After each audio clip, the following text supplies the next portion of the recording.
Hello, I'm back. After 2 years, I decided to give Horus Religion a try again, and I see that a lot of things changed, both in the mechanics and in the factions, and I'm still figuring it out. Um, like, for example, what I used to play, such as Alpha Legion, Death Guard, uh, like I can no longer play them in standard because everything rotated out in Legacy. But I actually like some of the changes, especially the Sons of Horus and the World Eaters. Hopefully, they will keep doing stuff like this. I don't really like what they did to Alpha Legion. Like, I think they had pretty unique gameplay, and honestly, like I played them in a bit in the event, and I didn't like them. But yeah, anyway, well, today, since my channel was about deck building, um, I wanted to show you a deck I'm climbing the ladder with, which is Iota. Now it's about 75% win rate. I think it's a really cool warlord, maybe not that much played anymore. I think I just faced one or two mirror matches in like 150 games, so I think it's not that played, and also it can do very good in the meta because you actually crush Ashuradon, and also against Night Lords you have a pretty good matchup. Now let's go into the deck list. Um, so Iota is an aggressive warlord that can also play like kind of control mid-range. My list is more of a mid-range, also because I miss a lot of new cards, and I don't think I can play that aggro without these cards. So I opted for a more mid-rangey type of deck. Um, Actually, Iota is interesting because giving can't attack is really annoying. Dealing 2 damage is just fine for 1 energy, but really the can't attack is obnoxious to play against, especially in certain matchups such as Angron, such as Ashuradon, Sevatar. Um, yeah, I think it's a cool warlord, and actually suits more my style of play compared to Rubio. Let's go into the decklist itself. Arvus Lighter, one of, maybe I will include the second one, versatile, draw engine, healing, kind of drilling site, like all drilling site type of effect. It's a good card. Kaizu Lane, well, I don't think I need to explain why Kaizu Lane is strong. If you have it, put it in. New Loyalty is actually a card that I'm really enjoying a lot, since it lets you choose what do you want from from the enemy's deck, and against certain matchups it's really strong. Against Desperate Defenses is whatever. Like, okay, you have a defense force and nothing more, but you actually never going to play it because it costs 10 energy. So it's a cool card. I like it. I thought it was worse than this. Instead, it's really cool and also buffs Promus. So I think it's a cool addiction. Relic of the All Night, it's a filter. Actually nets you 0 cards because you spend this, you put one back and you draw two, so the net gain is 0. But it's not bad. Like, it cycles, helps you thin your deck, put away high cost card in the early game. uh, I think it's must include. especially because you are going to create seals and this hides the chance to draw them. Command bridge needs no explanation. Since you have seals, this is even stronger. Gaze of the Regent, I'm starting to think I want to include the second copy of Gaze of the Regent because it's just so good and it's incredibly annoying sometimes to deal with. So, and also it's a common, so not expensive. Infiltration mission, I think I need some gem, and I actually don't own the 3 cost gem and stun, which is kind of better because it goes around stealth, doesn't need to target. But yeah, I'm not super high on this one. It's not bad. This is not great, but yeah, I thought I need some gem because of desperate defenses, get around taunts, get around survivor, these kind of things. Malkiel needs no explanation again, it's really strong, incredibly good card. Played on turn 1, you almost always win because you can follow with Heresy or Sigillites Chosen on Malkiel to have a 4-6 Survivor 3 Duplicitous, which is almost impossible to take down early game. Mishen is, I think, is one of the best legendaries they have. Is so fucking good, and also like if you can transform against heavy troop decks into something big, like against an aggro deck, for example, like Night Lords, you can transform into the Dreadnought. If you do, you already won on turn 2, so I think it's great. Also pairs very well with Iota because you can play Meshan turn 1, Iota attacks or do nothing. Turn 2 you transform Meshan, you block the enemy from attacking, and actually you can keep your Meshan. Obviously if he plays a turn 1 troop, which almost no one does, they can attack with Mishen with the Warlord or the troop, but still you're getting damage, so it's not a bad thing. Secretary Axiarch is just a very good aggro card. Almost everything here is infantry, so it boosts your whole team, and it's pretty strong, like, and hard to take down. Covert operative is nice, not great, not bad. Sometimes those 5 damage really matter,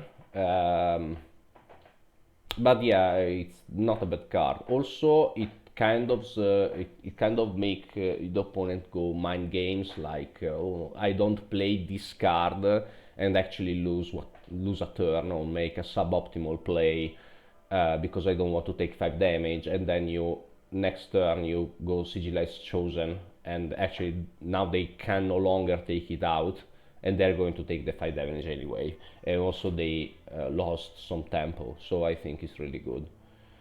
Eulicidatum Taliman, it's good. It's all the laser rifle section but stronger, so I think it's a great card. Euphrati Killer, something that you never see, I think, because I think I'm the only one playing this card, and this is a snowball card. Can save your ass because of the front line sometimes, but really it's here for the buffing, and I don't know, I like it. It's kind of slow, but against grindy matchup it's amazing. Like if you can keep her around 1 turn, she's going to make your board way bigger, and after she can protect itself, and I think it's a cool card. Aristotle is very good, like probably the second best troop they have. I think actually I like Brorting more because of the tempo, but Aristotle is just amazing. Sigillites Chosen is actually one of the reasons you can play this deck. This card is so fucking strong, and giving +3/+3 Survivor to infantry or Astartes means it's so hard to take it out without gem. It's so hard. especially like you can also like you trade 2 cards for maybe 3 cards and 6 damage to the faces, something like that. Like it's really great, and also it's a tactic that interacts with Prometheus, and if Prometheus gets his last chosen, there's no way they are going to take it out without direct destroy or jam. Evos Jovan is something I'm trying it out. It's not bad. Like sometimes it's really useful to make things go stealth again, and yeah, also it's kind of a big body for 5 for 5. It's not bad. I'm still trying it. Like I don't think it's the most optimal card ever, but it's not bad.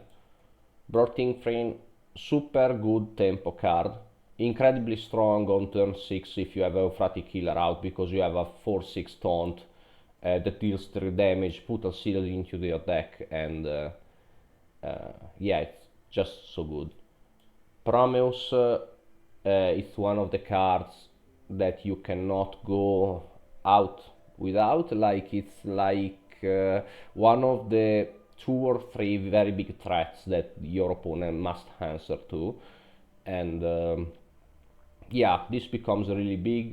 Precognition on the rally, just so good. Sword of Truth, you actually really need this. Like this, of all the legendaries they have, I think this is the one you actually really want, because these 5 damage, sometimes you can't reach the killing blow without this. So I think if you don't have Sword of Truth, don't play this deck. Play a slower, maybe with Rubio or another Warlord, a slower version of the deck, because if you want to be aggressive, you actually really need this 5 damage. Ganimus, I like it. Maybe 2 of is a little bit too much, but this is a slower version of the deck. I don't think it's that bad. Like you can protect it quite a lot with Gaze of the Regent, Infiltrator Mission, Iota Warlord's ability. Like sometimes you give it taunt and the enemy just give up because they cannot kill it. Cursed Wanderer, I think you need this because you no longer have Manifest Destiny, and you have a 30 HP Warlord with close to no healing, and yeah, sometimes you really need the survival rate. It saved my ass a couple of times actually. Gives you a little bit more time to reach the amount of damage you need to kill the opponent. I think it's like I don't think I would play without it, this version of the deck. Maybe if you're playing more aggro, you can not play this, not play Ganimus, and just stop at 5 for the curve. And I think it's not a bad idea actually. But actually you are playing a very different deck. You're going way lighter on the like more mid-range kind of stuff. Maybe you're not even playing Brotin thing, because this is a mid-range card, it's not an aggro card. Like it's a 3/5 for 5. Like you can play better stats for 5, like the new 7/5 something from the Traitor Auxilia. I think it's better in aggro deck. Things you need to keep in mind with this Warlord and this kind of list. Sometimes it's a little bit inconsistent. It struggles to hit very big threats. Struggles a lot against Calidus Assassin. Like I still am figuring out how to play the matchup, but yeah, it's not easy at all. Also depends which type of Calidus Assassins are they playing, and yeah, like I think it's a very flexible deck, can do a lot of stuff. can be quite aggressive. Sometimes when the opponent is more aggro than you can play a little bit more passive and actually outvalue because of the seals, because of Lane, because of Sword of Truth, which by the way, if you happen to have to remove a troop, this gives you back something, so it's not bad. It cycles itself for a thing that is actually maybe more worth it than Sword of Truth in the actual moment. Yeah, I think it's a really cool deck, and also yeah, you have a lot of legendary, so it's pretty expensive, but uh, yeah. Let's see some replays. I saved 3 that I think show the deck quite a bit. So this is against Curse. Actually, I ditched the Relic of the All Night. Like, you can keep it, but actually I want both of these cards.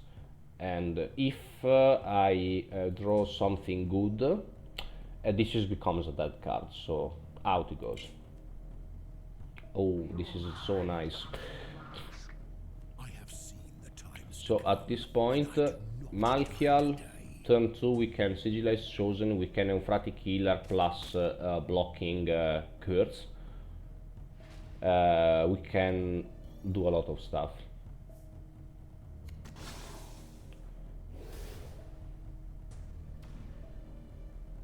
Like now, it's almost impossible to take out the Euphratic Healer right now, because she has a taunt and also 4 health, and now we can just go nuts. The second Axiarch was a really nice draw. Let's buff everything up. Like, this monkey is a 4/4 on turn 4, yeah, but you also have 2/4/3 with Survivor 1, and the Euphratic Healer still has to take it, like, it has to be taken out, so...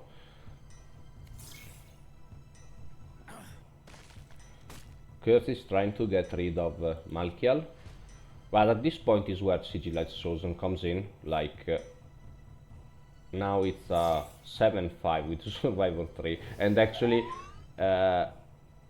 yeah, it's even too big for the Rade squad to take out without activating Terror, so, like, the 40 health Warlord is just getting massacred, so, like, I almost have lethal.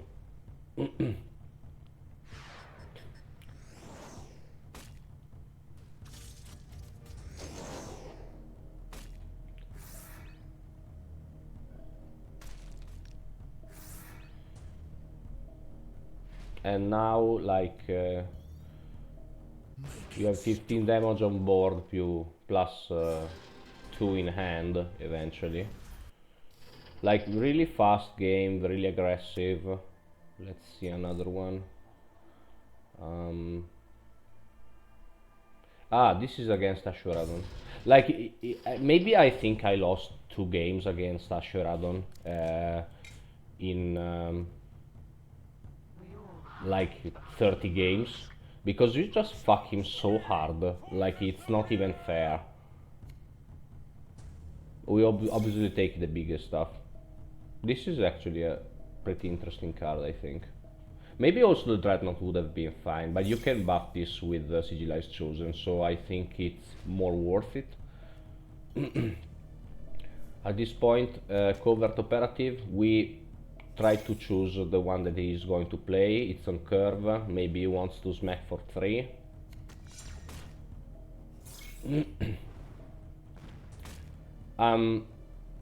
Since your health is so low, against this kind of warlords you don't want actually to be attacking that much, because they are all going already to attack into you. At this point I decided to take 4 to the face, to have a healthier agents covert operative with still survive 3. Now he has to take another 6 damage in order to clear it, which I don't think is the correct call, but I don't know its hands, so it's hard to evaluate. Now we can drop Machine and this for tempo, even if we don't get to draw a card, it's okay. And we can actually go aggressive now, because we have Sword of Truth, so it's 5, 7, 12 damage.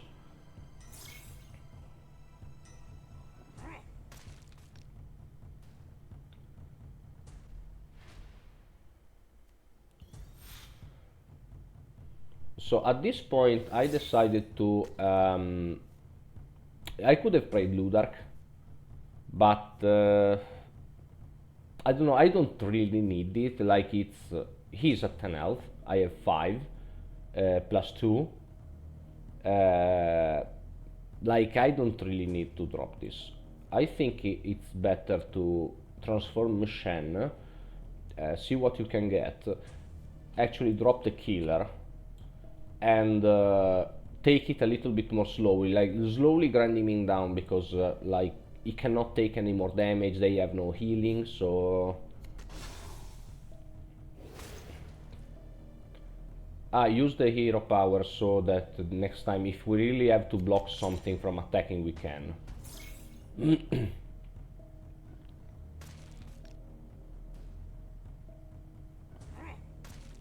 And this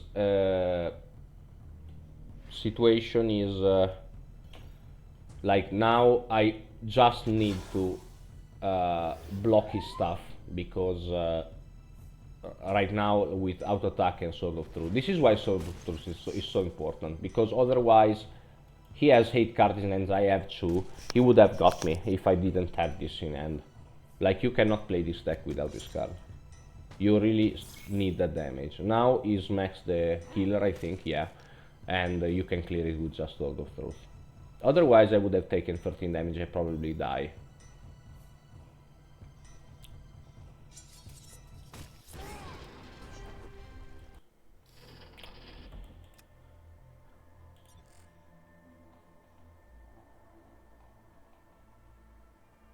Oh, against Korax.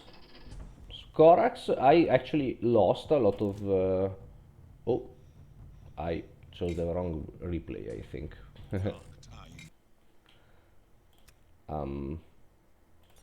Was it something else? I pinned the wrong game. This I think is where like Sevatar just dropped, because I transformed into the thing turn 1 into the Dreadnought. Let's this one. This was actually a really fun matchup. So we keep all of them. Like this is damage. This is nice to have a taunt. Just drop this turn 1 to draw, cycle it.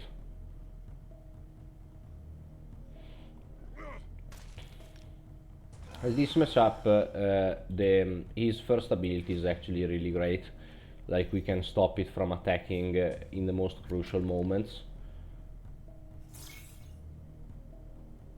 Yeah, I chose that card, but really have no idea what he wants to play, and I didn't have this option, otherwise I would have picked this one.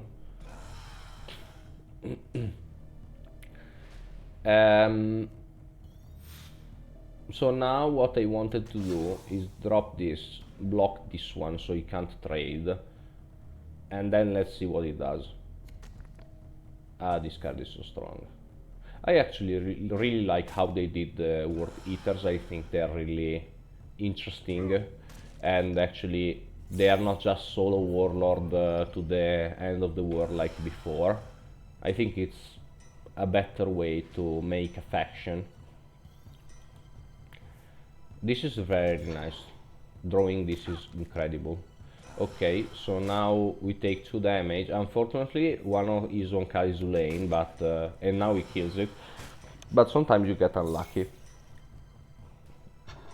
And now we can boost this with the Euphrates Killer. Now he plays the card I thought he wanted to play before, so and actually trades very well into the Elucidatum Talisman. and he's going to deal 2 more because of the apothecary, which actually is going to trade with the Euphrati Killer, plays into the Brorting frame, so it's nice.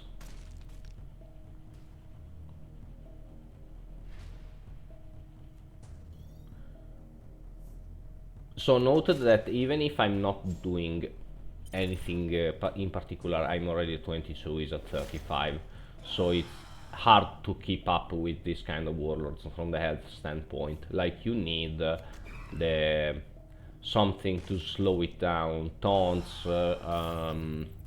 can't attacks, you need also, like, the Eternal Wanderer is really interesting in this matchup.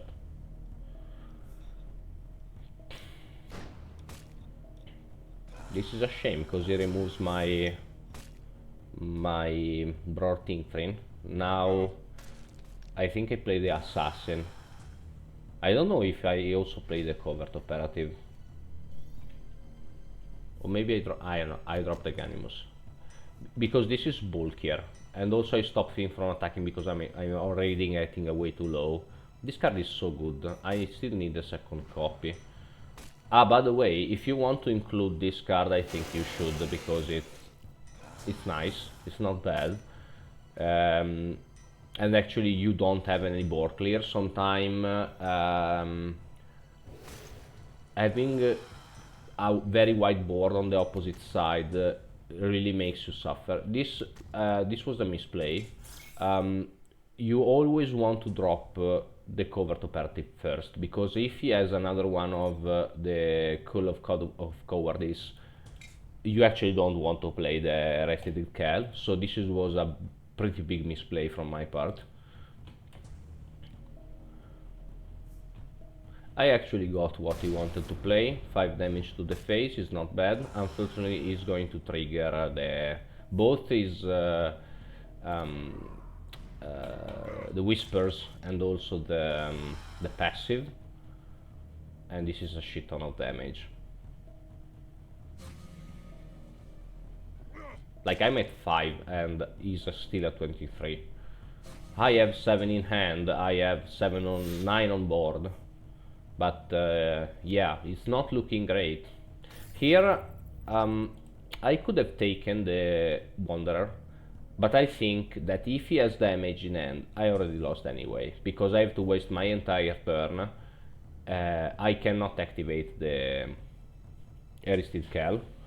So at this point I'm going to say, okay, if I try to make you don't attack me and try to survive this way, because if I lose an entire turn, I get behind the board and I think I lost. So this was my reasoning behind getting Sigilized Chosen, put it on the Covert Operative, drop the Axiarch and block him. And at this point I have way more damage and he is actually dead next turn.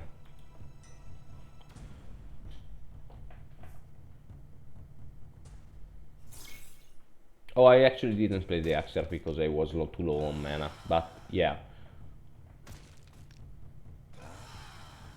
Like, he's dead next turn if he doesn't, and he can't attack. Like, this is the point. And also I have 7 more damage in hand. This card is so good.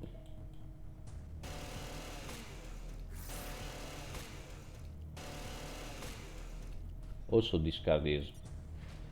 Like, I had to see this because... by the way, I draw the seal, but in case I didn't draw it, what do you want to do in this situation? Well, I don't think it's easy to get out, since you would still be at 7, but you can Sword of Truth this, Gaze of Regent him, ping him, play the Axiarch, next turn you block him again, you play this, and anything you draw and you smack him, and then you have 1 more turn and he has to take this out, otherwise he dies. That's how I would have played if I didn't draw the seal. But since I draw the seal, I don't even need, because just with the Sword of Truth is dead now. But yeah, this was a pretty lucky draw actually.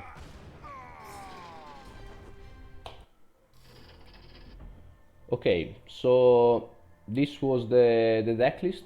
I hope you enjoyed it. It's still a work in progress, but I think I did pretty good with it, and it's very fun to play because it's flexible. You have to think what you want to do, and like you don't just want to be like brain dead bashing, which I think it's interesting, at least in the way he plays. And yeah, no, the results were I think pretty good. Another thing you can consider, I was playing Cerberus before, but it's too slow. You can consider not this one. Where is it? You can consider Malcador Sigil. It's not bad. I don't think it's great, but sometimes it makes you trade upwards. Also gives a little bit of healing to Iota, not bad. What you can play? Let's see all the cards. You can play. You can be a more aggro with like Ravage City, these kind of cycles. You can play. There is a card I wanted to. You can play this. I don't think it's bad in this kind of. If you want to play very aggro, you can.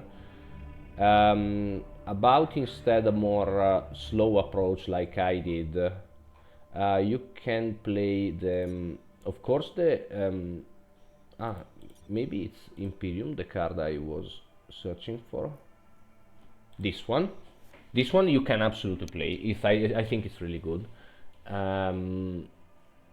I would actually play this instead of the D1 damage gem,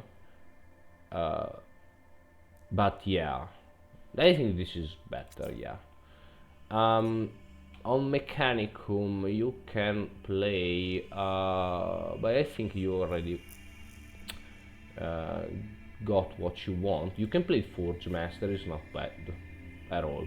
Like instead of Aganimus you can play this. It's a shame that you can't give it flank in any way, but it's just a really strong card, like Shield 6/6 for 6. Not bad. You can play Thanatar Calyx also. Same thing. The problem is that you can buff this because this is an infantry and this is a vehicle, so you can buff it. But yeah, it's not bad. This you cannot play it because you have no vehicle. So this you can play. I actually have this. I purchased it for the shop. I still didn't try it, but I think it's a cool card and actually not bad. Also, it's an infantry. You can buff it. You can put Sigillite Souls and it becomes impossible to take out. Yeah, I think this card is really interesting in this deck. And then you can also have where is it? The new this one. This is interesting because it's a Kaizu lane, but it's 4 health basically. And this is actually better because of Euphrati Killer buffing it, like it becomes a 2/5, almost impossible to take it out with Recognition, and very nice value engine. With Sigillite Chosen is actually interesting because it's a 4/7 Survivor 3 with Recognition, like this always trades in his favor. I think this card is really good, but I don't have it. Then you can use this, which is not bad at all.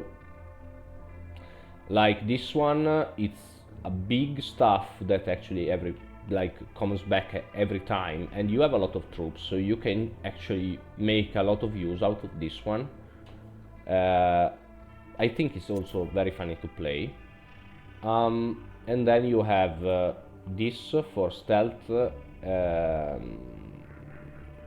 8, and also a little bit of word clear, which is never bad. And you can also, as a big drop, play this. I think it's a great card.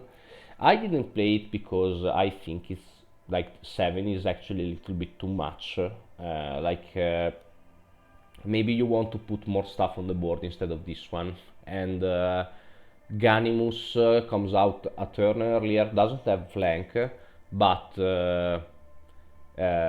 it's actually a little bit more survival. Also, like if you play against this stuff, don't remove it, just block it with the hero power, and they have 4 energy less on the next turn they come in. So, but yeah, it's not a bad card. I think I would include it if I didn't have a better option, or if the meta starts to shift toward like more mid-range. I think this card is great. If the meta is less aggro, this is great. I already thought about including it. It's not a bad card whatsoever. And yeah, like this was the deck, and what I think you can change. You can also consider Atame, but okay, um, not great. I don't. I think they have to do this card, like rework this, because well, I don't know. It's kind of stupid how it works, and like I don't know how to. It's a legendary, like worthless almost. Um, but yeah, this was the deck. I hoped you guys enjoyed it. If you have any question, leave a comment, and I will try to go back to like a video per week, or maybe 2 weeks actually, because still very busy with the job. But yeah, see you guys next time. I hope you enjoyed it.